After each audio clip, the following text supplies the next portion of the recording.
All right. Evening, everyone. I think everyone's coming to join us. Thanks for, as I say, joining us for the release, or the sort of virtual release of David and Nadia's wines tonight. You can all see them on screen. David and Nadia, welcome. Thanks for joining us. Crazy to think that the last time we did this was almost a year ago.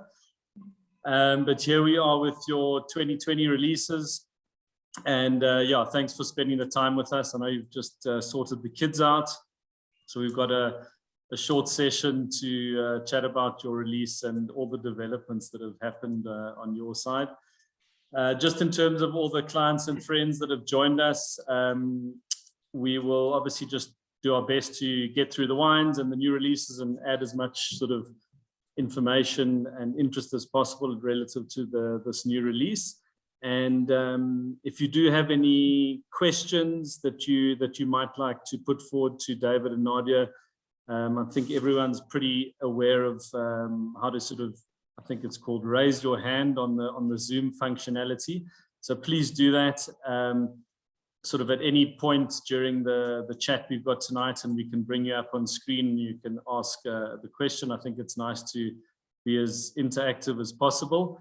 And we can put David and Nadia on the spot. You can ask them why you haven't got any of the single vineyard allocations, or you haven't got as much as what you wanted this year. You can ask them, not me.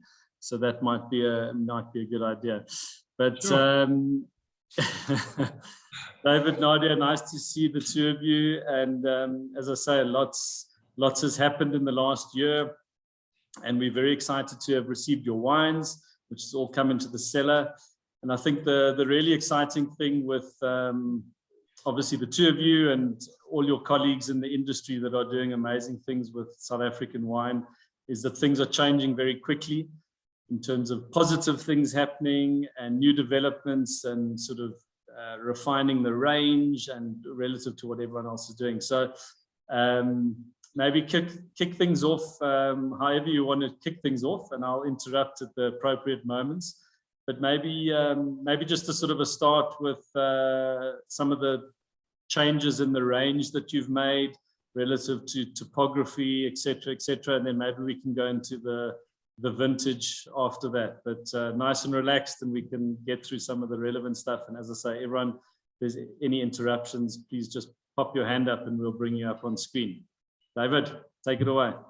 Cool. Thanks a lot, Derek, and Great Domains. Really appreciate the opportunity. It's our very first and most relevant tasting we've done this year. And we really obviously hoped last year when we did this for the first time, it was going to be a once-off. So yeah, happy to do it again over Zoom. But definitely next year we need to make a plan to spend at least a week or two in Johannesburg with the release. And obviously, thanks to each and everyone, a few familiar names from Cape Town and all over. We really appreciate the support and taking the time out. Yeah, from our side, it's been a good release so far. It's been obviously intense just to get all the logistics and detail out. We had a shipment to the UK that basically sat at the harbour for a month because Transnet's IT systems were hacked. So we've been in the thick of things of logistics and detail just to get wines out to the world. But we are really blessed with the current release and with the release in terms of how it's been received. So yeah, thanks again for the support.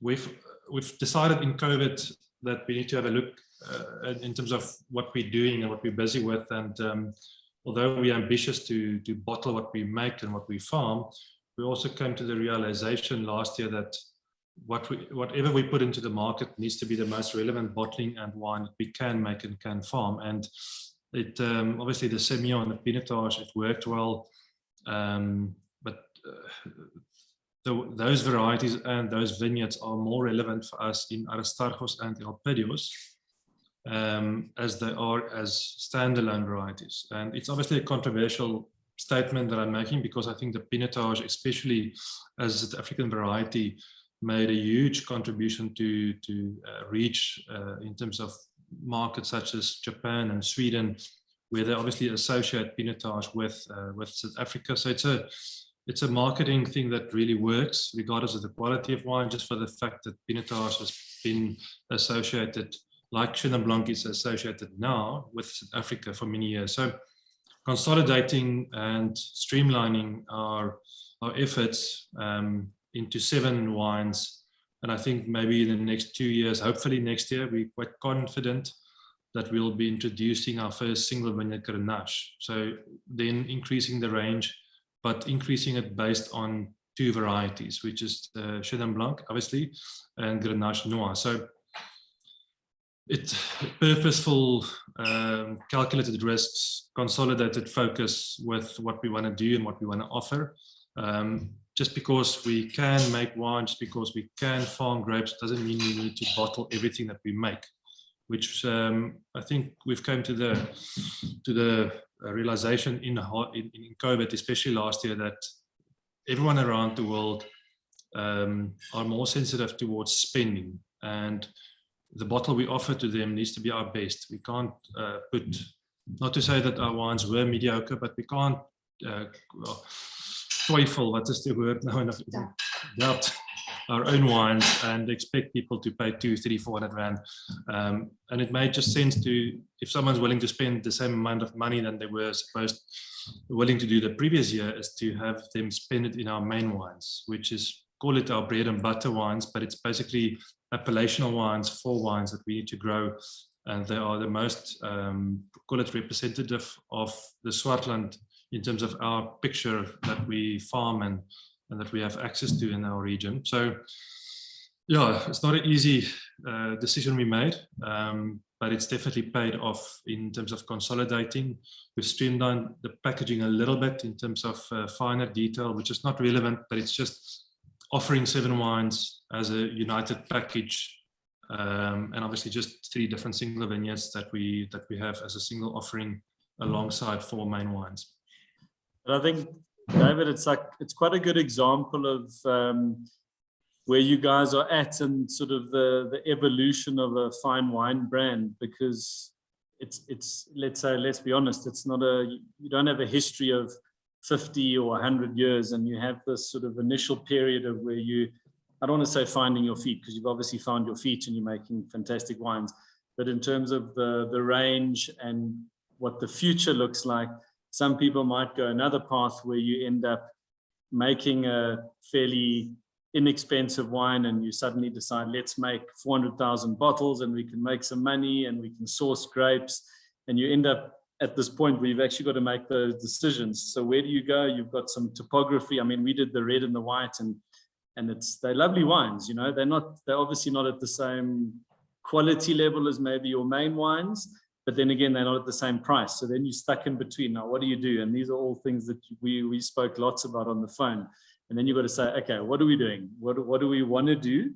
And what's the plan for the future? So I can imagine it's not an easy thing. And now we're sitting with a really refined range of wines. And it's really sort of reflective about what your philosophy is, which is, as you said, putting the best quality wines in the bottle, which is, and you can put more attention into those wines. So, and just quickly on those grapes, into sort of topography and all that, what happens with all those grapes? I mean, the Semillon, the Pinotage, what do you do with all these things? Or you just stop buying it, or some of it's on the farm? So what sort of the summary of what you're now not doing anymore? Where does all that go?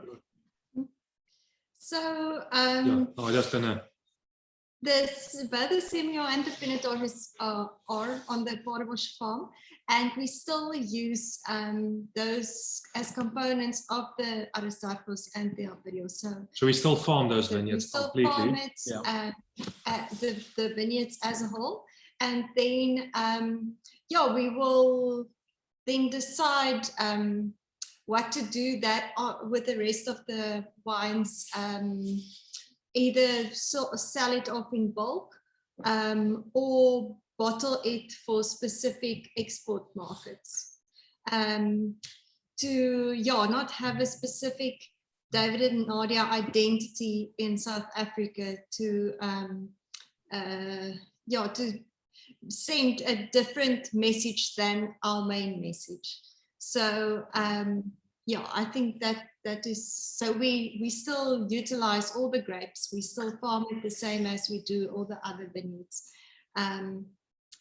So Yeah. basically using the parts that are most interesting to you in the existing sort of refined range, and whatever you don't use, then sell off. So it's just a sort of a more refined, qualitative sort of process.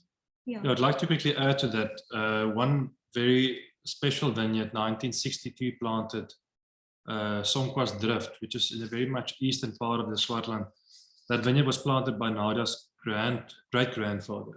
And we worked with the vineyard for about the next 4 years. generation. You meant to introduce the next generation, I see here.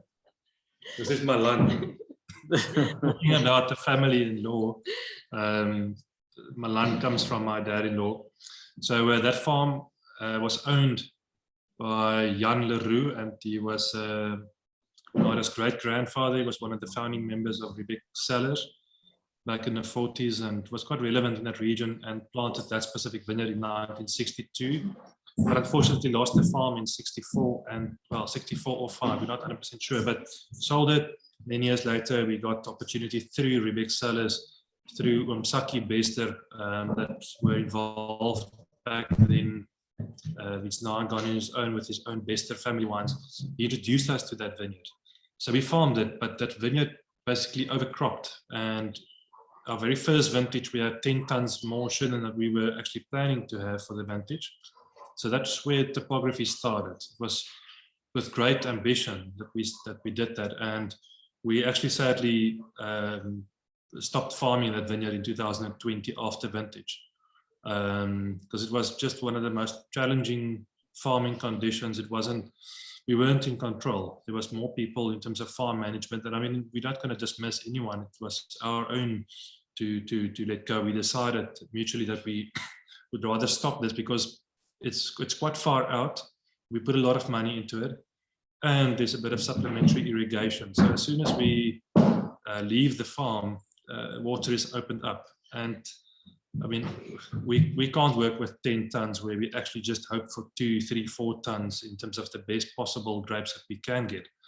Now, not to say we dismiss quality or let's say irrigation farming, we're not against it, but for our philosophy and with a very, very small cellar, we just never had the room or the vision to take grapes in. That's just maybe more quantity focused than quality. So that's one of the biggest driving forces when we started topography, was to accommodate those excess because we were fully committed with the vineyard. But eventually, because we were blending in a lot of variety or vineyards that didn't end up in Aristarchus in Chenin, the wines became just way too good for the price point.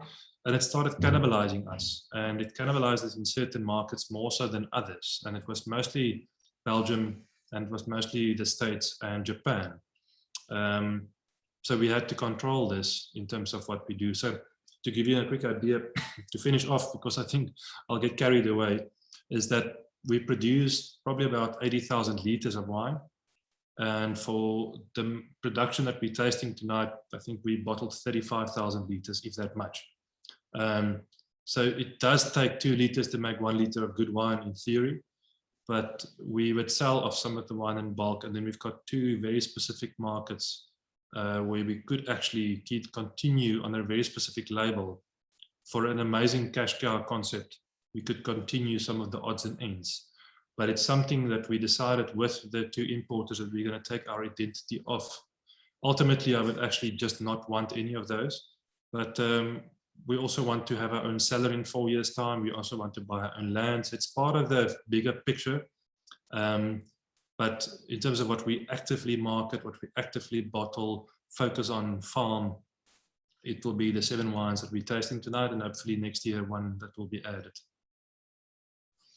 Now, well, I think it's no, that's good info in terms of bringing everyone up to speed. And I think it's I don't know, for what it's worth, it's there's enough wines in South Africa that can accommodate people that want to drink wines that are tasty to drink at a certain price point.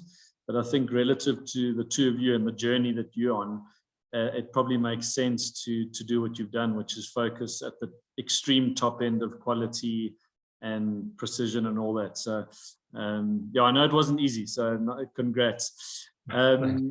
We've obviously gone on to, we've received now the 2020s, so maybe just to give everyone a bit of a an oversight of going from last year 2019 to 2020 in terms of the vintage, maybe from a Swartland point of view, and then specifically for David and Nadia. How did that all go for you? I think it's relevant. We've obviously in the Cape had at least from 16, 17, 18, 19, we had intense drought vintages. And sometimes with these vintages comes heat waves, and with that comes sometimes earlier picking, as an example, 2016. So 19 was really the last vintage of that. Not to say 2020 was super big. It was actually a healthier vintage in terms of rain for the leading up vintage or the winter.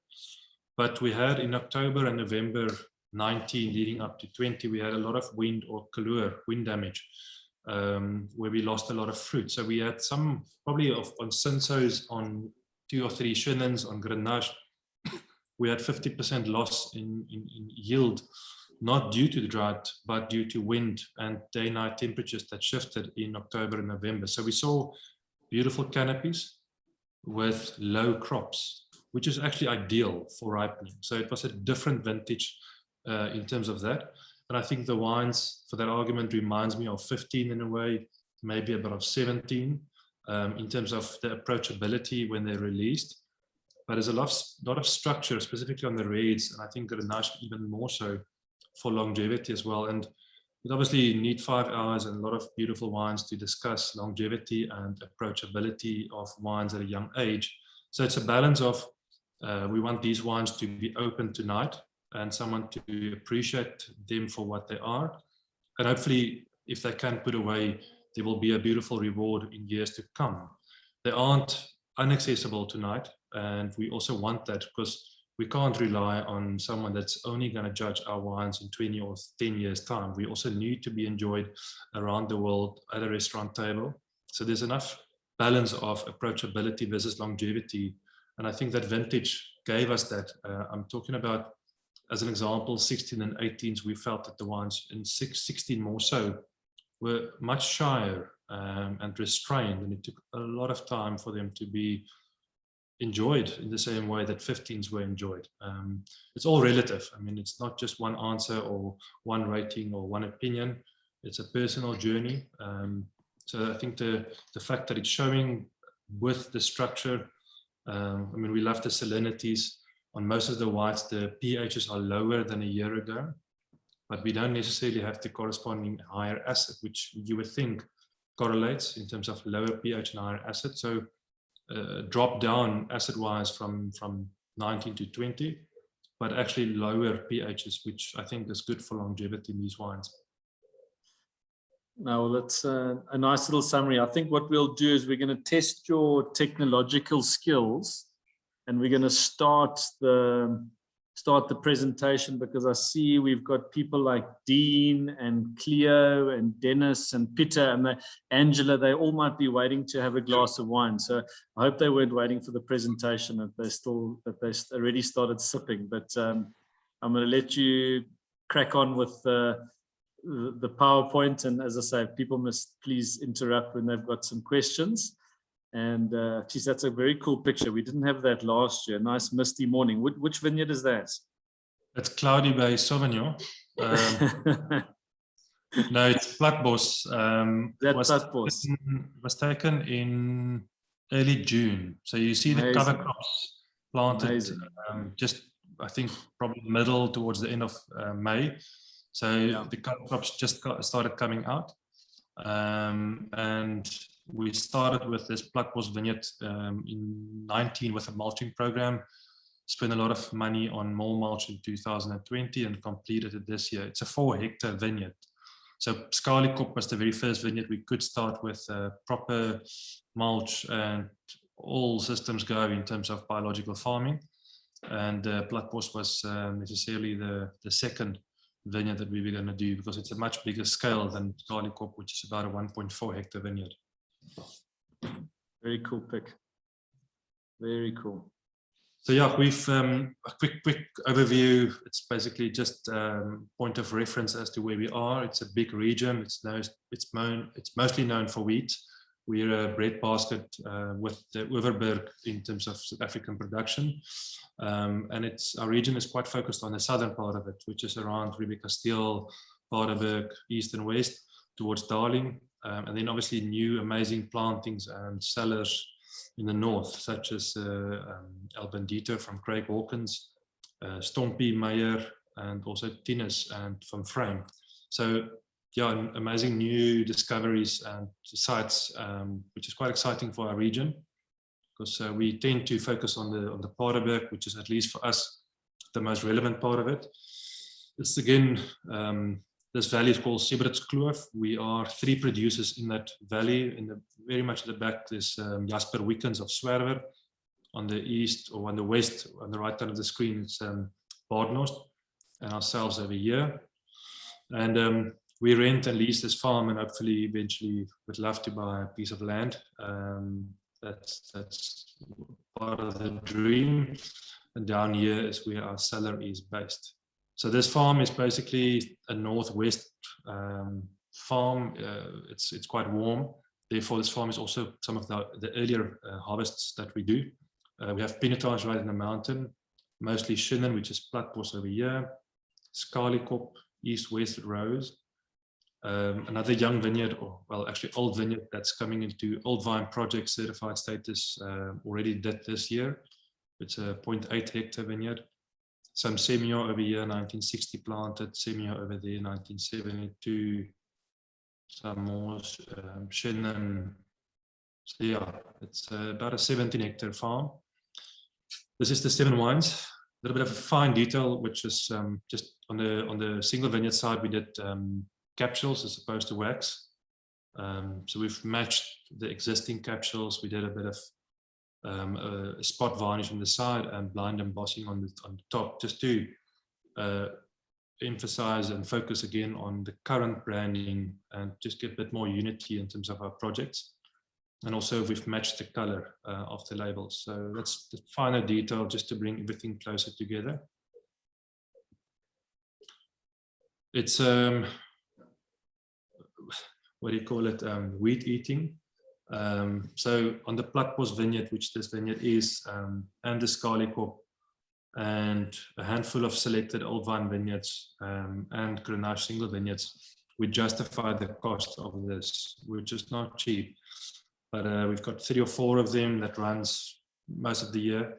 And this was just done after vintage, just to make way and clean out for cover crops to be planted and also for mulch to be brought in.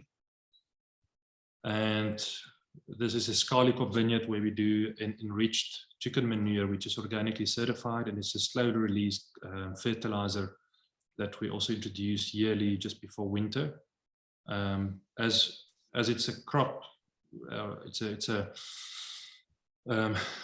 I'm struggling for my words, but we obviously harvest fruit from the vineyard, so we take away from the vineyard. So therefore, you need to put back nutrition and mostly nitrogen that you need to correct for the coming vintage. You can't just take out every year. It will diminish the nitrogen levels of the vineyard and will eventually die. So I think that will be the first glass for the evening. We decided on just have one slide after each, call it technical presentation of the wine, to introduce the new vintage of Aristarchus. I think it will be relevant to say that we've added Colombard for the very first time. So it's at 9 varieties. So it's not going to go on like this, and next year it's going to be 10, 11, 12, 13. It's not about that. But Colombard picked at the end of vintage. It's got an acid after malolactic fermentation of about, call it 6.5 up to 7 grams for a wine at around 13 alcohol, which is quite relevant in our region as a blending component. We had to do a bit of skin contact on Colombard because it's quite an ester-driven, fruit-forward wine, which is sometimes cheap and cheerful in a beautiful way. But it's not necessarily stylistic what we wanted to do. so yeah, you'll see the blending components. It's once again based on old vines, which is Chenin, Semillon, and Claret Blanche. It's based on Paardeberg, and it's based on Chenin, obviously. So that's been one key message as a core of Aristarchus from day one, and then with the addition of Kolenbar, and it's now sitting at 12,000 bottles, which I think is maybe where we need to keep it and not increase necessarily, because I think our main Chenin, in terms of what we have in the cellar, would actually be our next phase in terms of growth. It's definitely a wine that I think deserves a bit of growth. We've been keeping it back a little bit, but we have enough fruit of good quality in the cellar that we can actually justify a good growth of the main Chenin. David, quick one. I just look at all the effort that goes into what I think is sort of your, in a way, your flagship white, which is this. And obviously, there's all the obvious attention that's with your single vineyard wines, and they're amazing for all the various reasons of old vines and single vineyard. But something like this, with all the variables that you're dealing with here, 17 vineyards, 23 different picking dates. I mean, surely this wine is a lot more challenging or difficult to end up in bottle versus your single vineyard wines, or is that not the case? So to quote our good friend Mr. Donovan Roll, I think it's pretty much I'm not sure whether he's spending just a lot more time tasting than I do, but sometimes the success that he makes or gets with these white blends versus the effort just blows my mind. And he would often just tell me, but man, whatever you have, not to say that this is exactly his recipe, but just don't doubt in yourself and just put everything together, everything that you've made and intended for white blends, and you'll be surprised by the outcome. So I'm way too much of a control freak to do that. I wish I could, and I would actually end up at about 25,000 bottles if I did that. So I think we started, I mean, the complexity of Aristarchus probably from around 2016 vintage got to a next phase where we actually did our second vintage or third vintage back in the Swartland, farming more vineyards, getting our hand on Semillon. I think the wines got tighter, maybe more restrained as of that. And I think the effort that we put into the Aristarchus versus, relatively speaking, how easy it is to bottle 3, 4, 5 barrels of Skaldekop separate is obviously completely different games. The fact of the matter is that even with our single vineyards, they aren't just one picking.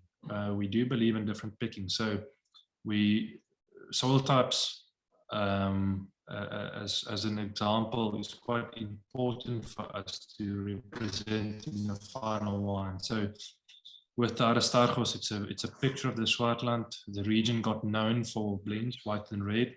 I mean, if you just spend time with the Mellenhuis white blend, with Badenhorst, with Saudi family, and for us, that took our notice initially was the Lammershoek white and red blends back in late 2000s. So they are representative of our region. They're unique in terms of having a Chenin and a Semillon. So they're odd varieties sometimes that gets together, so to speak. But I think it's quite unique of Cape. If you see our history, it was a Semillon region. The Cape was known for just the green or the grape. It was Semillon in the 1800s. So yeah, I mean, I do ask myself the question every year in terms of the effort versus the outcome, and I think sometimes these wines, the Aristarchus maybe more so, need time as well, maybe to tell the full story. Cool. But I've been promising this, we need to definitely make a good 10-year vertical, because this is the 11th vintage that we're releasing of Aristarchus. So we'll definitely need to do a proper 10-year vertical of Aristarchus. That's just one slide. That's the Skaldekop. The Skaldekop has been included in the Aristarchus since 2014. So these little rows are basically a no-till planter that plants a mix of different cover crops into last year's organic or just dry material. And then on the vines, you'll see the bit of black compost. It's our own compost we've made from vintage up to May, June, and then we've introduced that. So per vine they are just added, and that will basically be, this planting would be around May. Are you ready for the next one, or? Yeah. Okay. So with the Shannon, probably two things happened, or well, just probably one. We left out Sonquas Drift, sadly. So although we made the vintage, we decided not to include it, but we were happy to include for the very first time that 1985 vineyard, which is the Schalikop. So for the very first time, we were able to include Schalikop in the main Shannon. It's a 1.4 hectare vineyard, like I said earlier on, and some part of it we bottle separately for the Schalikop, and then there are more wines left over, which we include in both Aristarchus and Shannon. It's Schalikop is also a vineyard, although it's 1.4 hectares in size, the depth of shale varies. So where the shale is very shallow, specifically the part that we bottle separately for Schalikop, where the shale is much deeper is where we tend to bottle it for Aristarchus, and then this year for the Shannon. So 7 different vineyards.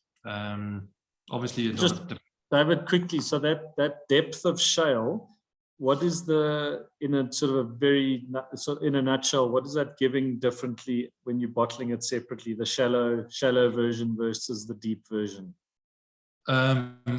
Shale is complexity, or shale is the one reason that our region is known for wheat farming, grains. It's a very difficult soil with dry land farming. So it's a horizontal soil, it's layered, and it's not easy when you are in a drought. That's why we do a lot of things like mulching. We keep the temperature controlled, we add. So I think the complexity from the type of growth that you get from it, the wines, if you taste Ava from Donovan, from Roll, it's more powerful wines versus granite are more, in my opinion, linear, mineral driven. So shale can be quite rich, depends on how ripe you want to pick it. It can be quite rich, powerful, like a broad palate density, viscosity in a way from a young age even. And the shallower they get, the more exposed these vines are, because those roots obviously want to go deep, but it's like a lot of different layers, which is just a beautiful, difficult layer for the vine to get through. So stress is one beautiful example. It tends to stress earlier than granite vineyards. The northern part of the Swartland, probably about 70% of the Swartland is shale, but it's also planted with weeds. So where there are granite on top of the shale, there's actually a bit of moist and depth in the roots. So profile-wise, you can profile these wines. It's a mixed soil that we actually don't profile in granite or in shale. It's like something in between. But it's a beautiful part of the vineyard that we use for the Aristarchus and Shannon. Need to see. So on both Aristarchus and Shannon, Nadia's reminding me now because I'm talking too much, is that one concrete egg that we've started using in 2020 for a vineyard planted in 1984 towards Darling. It's probably the warmest part of the Swartland. I mean, sometimes you don't see any diurnal shift day-night. It's just flat, and it's a rich iron type soil. We call it coffee clip. So it's a beautiful vineyard. It's a family that my grandfather actually started working with as a bookkeeper back in the 70s and 80s already. So we've known the family for many years, and it's a big privilege for us because we've been working with this family with Carignan for about 5 years, 6 years. And then we started getting Chenin Blanc 1984, about 1.7 hectares in size, also from this family. And we've included that in both Chenin and Aristarchus, so a bit of concrete fermented and matured in specifically an egg shape. And then Chenin from the Paardeberg also matured in a concrete square. So typically what happens with concrete wines are they are just much tighter, sometimes more reductive, especially if you age and mature them on a bit of lees. So they take a bit of time to evolve. You need to also be proactive about it. You can't just assume it will be maturing the same as a smaller vessel or even an oak barrel. Sorry. So those are additions to both Chenin and Aristarchus, which is it's not dominating additions. It plays a beautiful role. And in fact, we also bottled that specific vineyard separate, about 1,300 bottles. And we were due to release it with the main 3 Chenin single vineyards. And we pulled it out, like I think a week before. We actually had the labels signed off and ready for print and capsules and everything, but we decided to withdraw it for the moment. Maybe in the future it will be good quality, but it's a wine that takes time. It's quite a powerful wine, so it's we're not rushed that we need to add a 4th. So we're not forced to do that. We don't need to add a vineyard or a single vineyard. So that's platbos, that's mulching and cover crops. That will be mostly grains that we've planted in that specific row, alternating by more crawlers and nitrogen binders in different rows. So these are 1981 planted vineyards. And the camera is now facing pretty much northeast. So it's towards the Porseleinberg, and on the left you'll see the Kasteelberg. So it's taken from Paardenbosch. So Woestyn, no, carry on. Sorry, you wanted to ask? No, carry on. Okay. So 2,500 bottle production. Hopefully, I mean, we've been growing a little bit in this vineyard, but 2021, I think we'll be happy if we get 1,500 bottles. And we love to preach the fact that old vines are mature, they're stable, they give good yield, but this vintage gave us from 2 hectares beautiful 7 tons, and 2021 we got 3.3 tons or 3.5 tons. So it's not due to wind damage, or it's not due to rain. It's just, yeah, a fascinating question that we also need to get answered. But that's also nature. So that's on the western side of Malmesbury. It's a southern faced vineyard, 68 planted, which is 1 year just after the roots were actually planted, I think in 67, as the story goes. And then in 68, it was grafted over in the vineyard on a salt selection base. And few vines in between of other varieties. So for us, it's a Chenin Blanc vineyard, but it's interesting to see a bit of Palomino and False Pedro, and I think 1 or 2 Semillon vines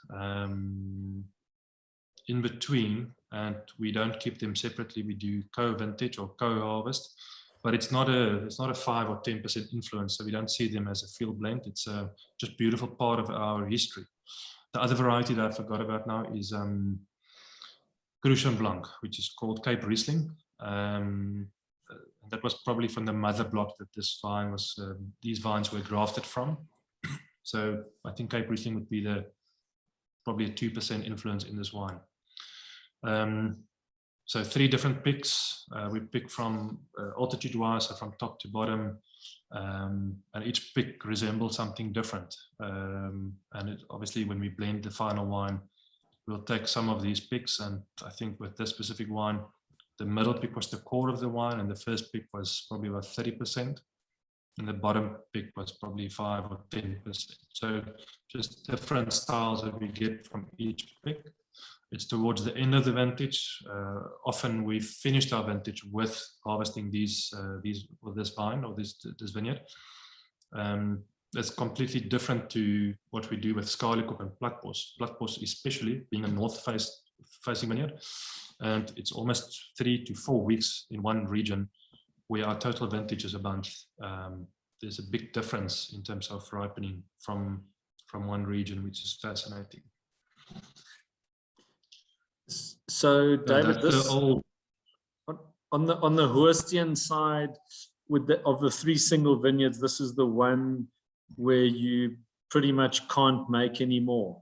Whereas, let's say you're speaking about the Platbos, potentially long-term, maybe you could make a bit more as the vines get a bit older, or because of the depth of the shale, etc., that's already been decided, and the 3 single vineyards as they stand would pretty much stay at the same volumes. I think it's a good, fair question. I mean, if you look at the potential income, then you would love to bottle much more. So you're tripling next year, yeah. The price of the production. No, I know it's not cheap to make, but no, it's just interesting the size and what the potential is, if any. But that's why, as I say, Hoorstein, it just seems, you know, that's what you get, and that's what people sometimes. I mean, on the commercial side, with, let's say, us being one of the people that are lucky enough to sell the wines, where it's quite difficult to explain to people, you know, there is no more wine, not because anyone's horrible or anything, but there's a little, it's a block of vineyards, and that's how many grapes you can pick to get this quality, and that's all that there is. So that's why I just, as I say, it's interesting to know as the development goes, is there scope on any of the 3 single vineyards where one can increase it slightly and maintain the quality? I think it's a fair question, and you need to cap me on time, because I would love to quickly elaborate if I may quickly do so. Quality is relatively speaking one part of the answer. Style is also very relevant for us. So Skalikop as a good example. I think the most honest shale bottling that we would do would come from a certain part of the vineyard.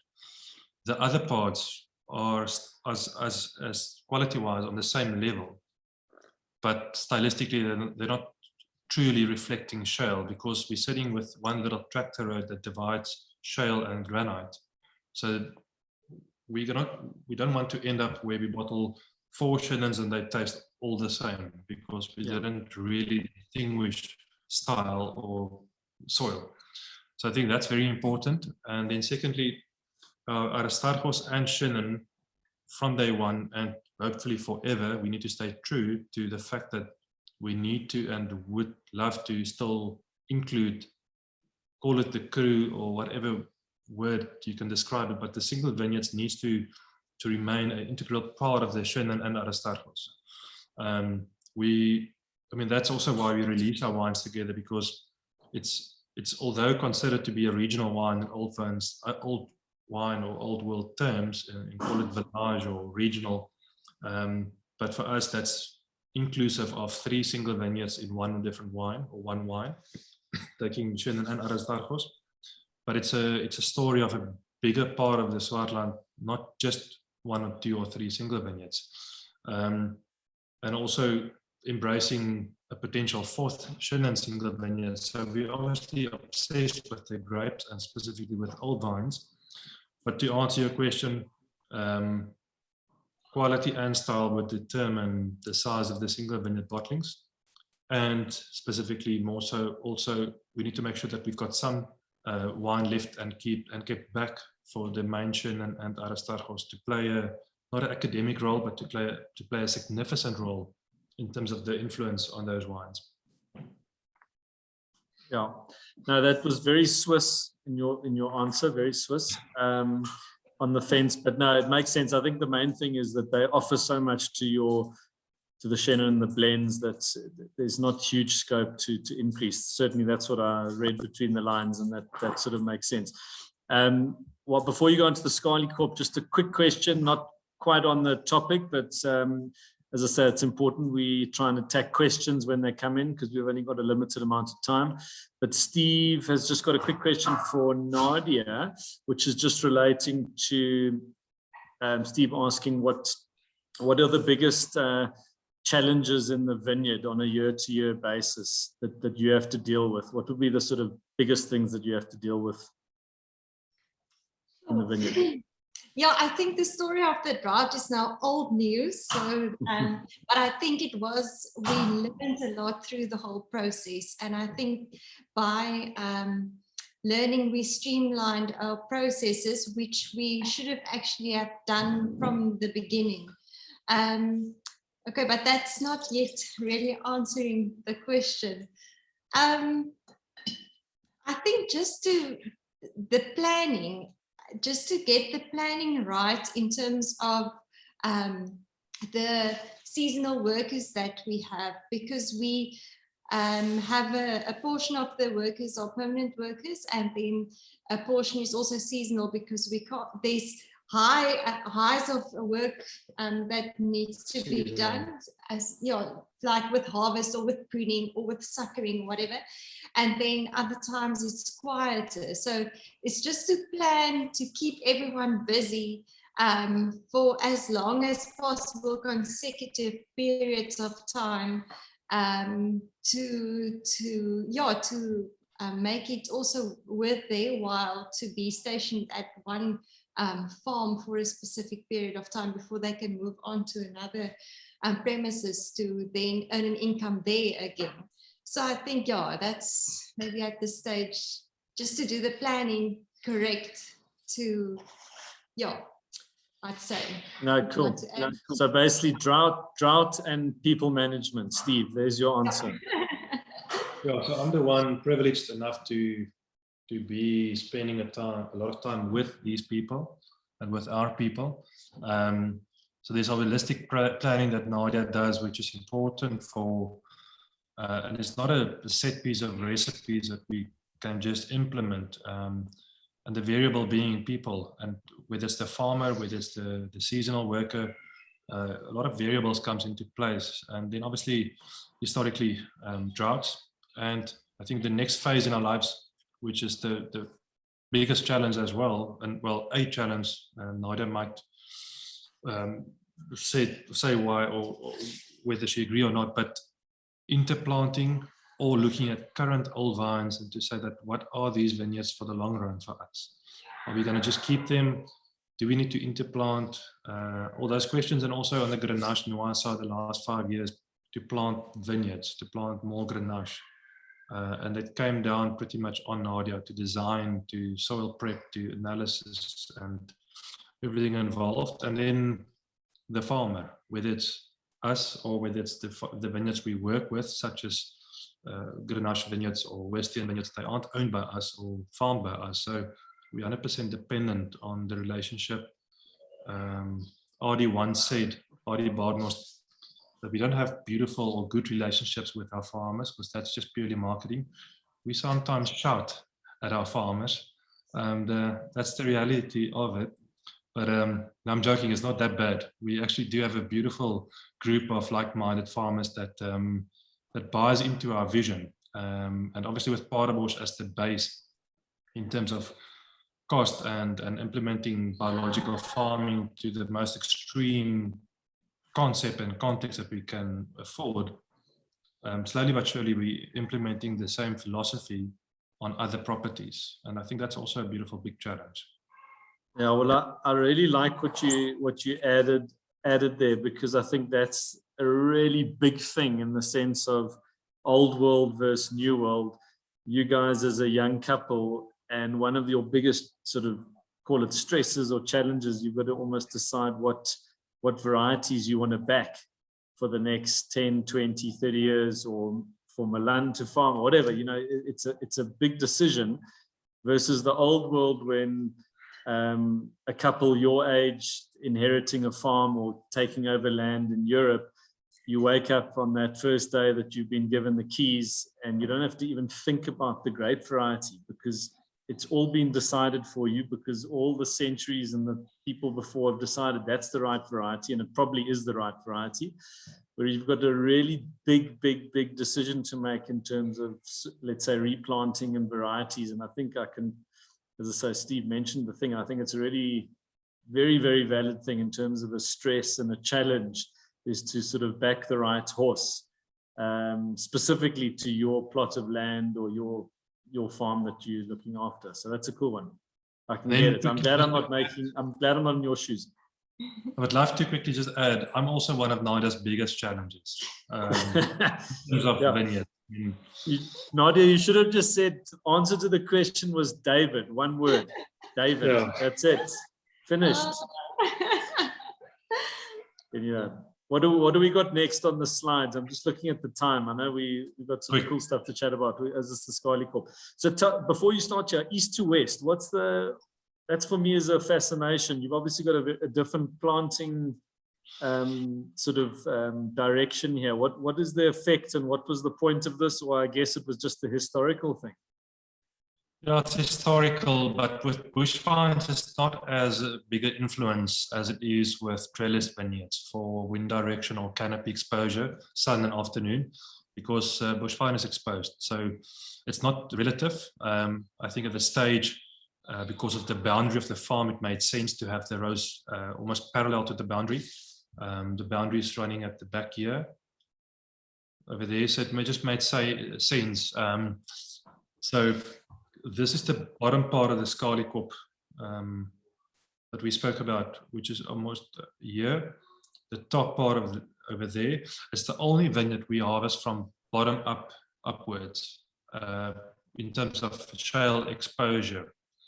And we suspect this is a patch of shale that's influenced from the east, maybe from Porseleinberg, because it's a couple of farms in the Paardeberg does have a bit of shale, and it's actually an anomaly within our region or within the mountain. So that little tractor road over here divides the Platbos, which is the majority part of the picture, about 4 hectares in size, 1981. So yeah, there's no, according to us, no influence in terms of shade or wind direction due to east, west, north, south with bush vines. Because they're not raised bush vines in terms of a goblet that's got a higher exposure. There aren't any shadow impact on the neighboring row. When the wind blows, it blows. That's pretty much the summary. Okay. Quickly go back to Scarlet Corp, 85. We're privileged to say that this wine for the very first time is also Old Vine Project certified. So we've got 4 Chenin Blancs that are all certified as part of the Old Vine Project. And yeah, so I think the bottling was about 2,300, which is about 200 or 300 bottles less than the Wurstian. And the same with Platbos, also around 2-3. 1981 planted. I think the main factor or the main component of this wine is probably its pH of 3.17. It's a bone dry wine. It's a wine that we love to also see a bit of age on. 18, 19, 20, those wines, especially I think 18, it was very steely initially. And we had a bit of convincing from 1 or 2 other producers to actually bottle the wine because it was very steely in a way. So yeah, this is a core vineyard of our complete production. We've been farming this vineyard since 2013, initially for the Paardeberg brand. And then in 14, we harvested for our own production from this farm. In 15, we bottled still fruit for Paardeberg. And then we've discontinued that project as well. So we've had a few projects that we've had to discontinue in the last couple of years. But it's an amazing vineyard and that we've been privileged to work with and farm since we've moved back to the Swartland. It's just a beautiful soil profile of a Paardeberg soil type. So you get weathered and less weathered stages of granite. And the soil depth sometimes are very shallow due to whether it's a bit of shale or clay or a granite bank. This is a property that we actually just did a bit of soil profiling on the very much middle part of the valley, which is called Langkloof. All part of prospecting for future conversations around plantings and potential of soils in the Swartland. Are you fine with time? No, I think, yeah, I'm looking, I've probably gone tangent a few times, so it's possibly my fault, but no, crack on. Let's go get into, what have we got? Grenache and what else, what's left? Alpedios. So 2 wines. Alpedios. 2 more, yeah, perfect, crack on. So in 2011, we labeled Grenache Noir as Grenache Noir. The EU said we can't, and we had to change it in 2012. We were allowed to sell 11 vintage, which I think we had 400 bottles of, as Grenache Noir by exemption. 2012 up to 19 was just Grenache, oddly, because you actually get Gris and Blanc as well. And then 2020, beautiful, privileged that we were able to label it again as Noir. So 4 vineyards, 2 new additions in small portions. The older vineyard, which is early 2000s, would still be the core of this wine. Granite will also be the core of this wine. And then new additions, one also newly planted Grenache vineyard in the Paardeberg, altitude site, amazing vineyard. And then also one in Kasteelberg, which is northeast facing towards Tilburg. And it's also a shale influence. So a little bit of detail from more vineyards abroad or coming on board. And about 50% of concrete fermented and matured Grenache that we blended into the final wine. Nadia, is out of all the varieties that you guys work with, is Grenache the sort of most challenging one? I mean, I know it's sort of can be linked to sort of Pinot in terms of being quite temperamental and difficult to get right. Number one is Grenache the hardest grape that you work with? And if it is, which is the hardest vineyard that you have to work with? Yeah, I'd say as a grape, actually Grenache is more finicky once it's in the cellar. As a vineyard, it just grows and it just wants to bear fruit. So when with the younger plantings, because we focus on Grenache with the younger plantings, you really quite have to like green harvest and do rosé pickings just to get the quality and the complexity in the wine at the end of the day. So I think, yeah, in a sense, it is a challenge because we are used to like a lower yield and lower crops. But with the young Grenache, it actually wants to overperform. And yeah, and that we have to tone down a bit and manage a bit for the sake of the wine at the end of the day. Yeah, we have to do 3 vintages or 3 harvests. Okay. No, but basically Nadia gets these perfect grapes to the cellar and then says, David, don't stuff it up. That's basically what happens. No pressure. I see here Jonathan, nice comment. He says, hands down the best Grenache Noir. So there's a nice compliment. Thank you. And this vineyard, I think, is this the leading slide into the last wine, which is the Elpidius, or where are we at? So that's the second vineyard. So the first vineyard was newly planted in 18 vintage. It's a very young vineyard. No, 17, sorry. This was done in 16. So it's our terraces, Roussanne in the bottom, Grenache on top. Terraces, beautiful braai spot on top for anyone that wants to visit. And these are 2021 components, but on the right, we've got more Carignans and Syrah in the picture, but I think it's a beautiful spectrum of colors, true to the vineyards they come from. So the lighter pale wines would be the granite focused wines, which is an integral central part of the wines, and color variations due to ripeness and more structure or richness in the soils. I had COVID, so that's why I had COVID recently, so that's why we had to do a bit of calibration just to make sure that I can taste. This picture was taken in December, so it's just a typical picture of how the cellar looks in bottling time. So the wines that you're tasting tonight will be from these cage bins. We don't use wood bins for these wines because we're very focused on TCA wines. So if any of you do get TCA wines, do not bother Derek, but just phone me. We need to sort it out and get the world TCA free. Last wine, Elpidius. Maybe Nadia can take over. Okay. Yeah, just before last one, when you say the TCA, we visited once a winery in Rioja where it was all wooden crates and the whole thing, and they had a cork taint TCA problem, and it's a serious estate where they basically had to almost throw everything away. It literally infested the cellar. So yeah, I can understand your paranoia, and the stainless steel cages make a lot of sense. Anyway, Nadia, last one. Yeah, so no changes really with the Elpidius. So Grenache, Noir, and then Syrah is still the main component with, again, Pinotage, Carignan, Cinsault as well. So same story in terms of minimal extraction, more elegant style. And then I think the only new thing is that there was a portion of the wine also fermented and matured in cement. So it's a Grenache, and then Syrah was also in the past done like that, a portion of the Syrah, but then also now a portion of the Grenache as well. So yeah, that's, I think, the only thing different as opposed to the Alperios in 2018. It's the same components, and we really aim to treat the grapes in a similar fashion each year to just showcase the difference in the vintages. And yeah, I think the 2019 Alperios is actually, usually the Grenache is my favorite between the two red wines.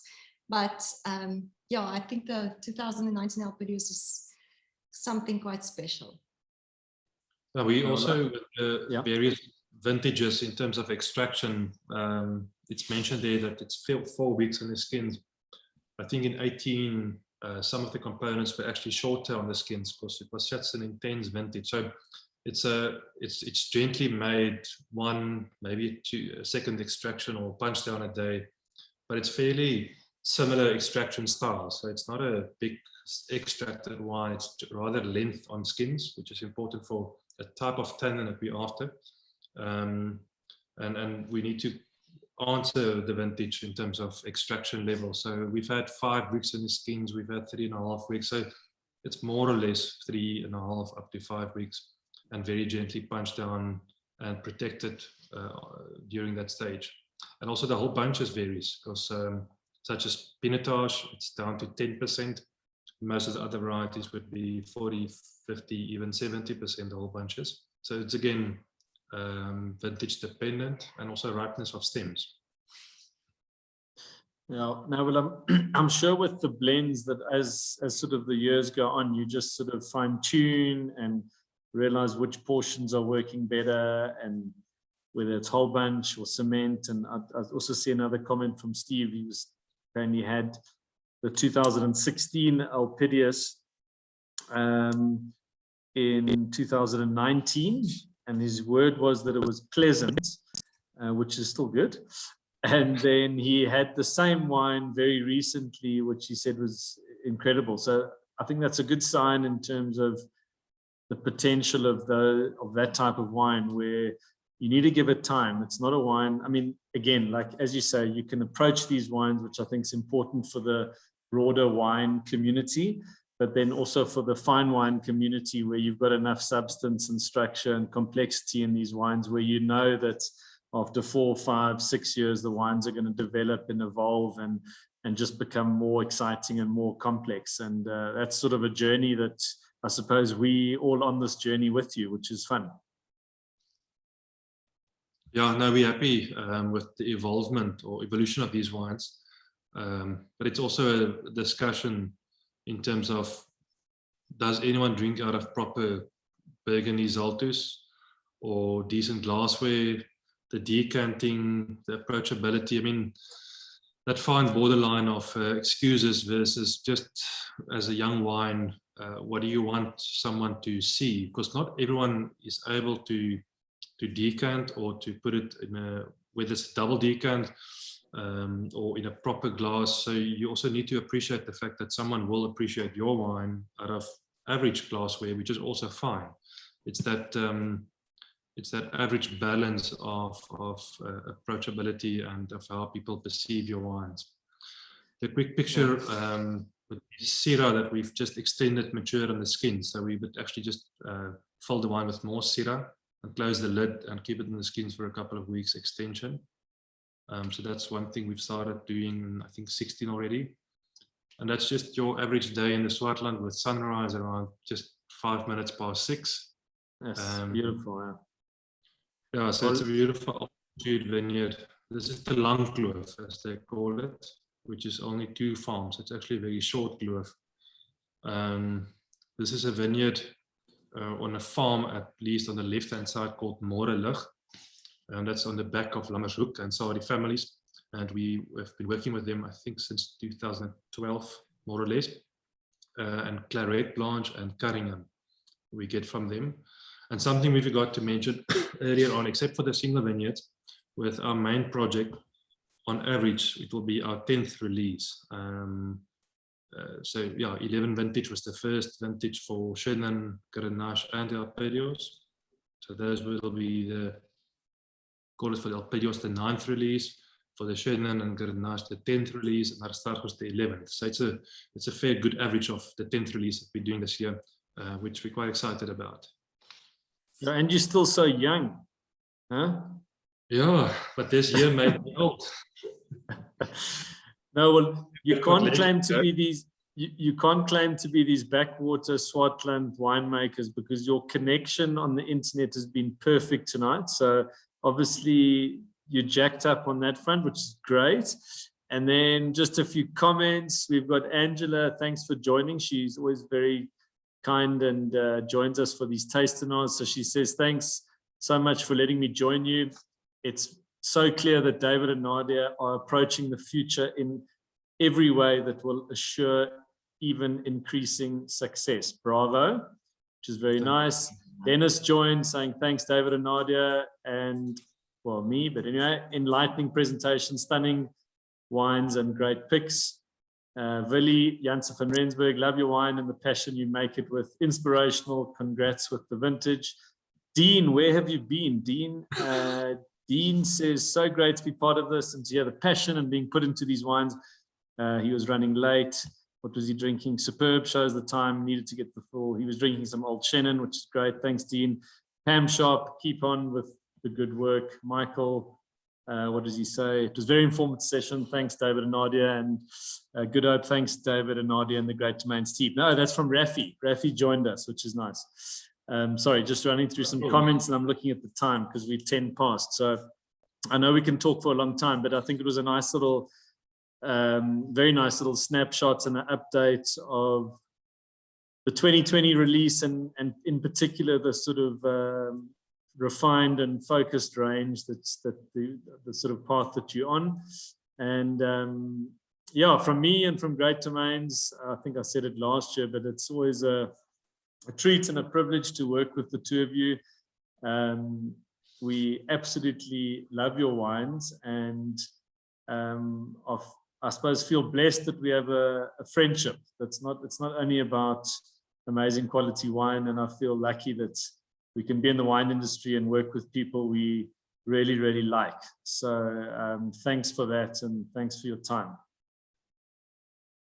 Thank you very much, Derek. Thanks, Derek. That's we lost for words. So yeah, you had me at hello. I really appreciate you guys, and thanks for everyone for the comments and chat, and also joining in. We really appreciate it, and also obviously for the big support. I mean, we've seen the last year and a half private clients around this around the globe. They've been amazing for us. So yeah, thank you, and thanks for Great Domains. Really appreciate it. No, thanks. And also, yeah, just thanks to Christine and Lynette and the rest of the Great Domains team, who are also obviously doing all the behind the scenes stuff to help us do these tasting-ons. So thanks to everyone at Great Domains. And yeah, David, Nadia, you better get back to the kids. They're still playing TV games, so you need to get them to go run outside. No, they're not on the internet. That's why we've got good TV games. Is fine. Yeah, listen, I might be pestering you for some more wine soon, so we'll catch up soon. And thanks again. Okay, have a good evening. Likewise. Thank you. Cheers, guys. Cheers. Bye.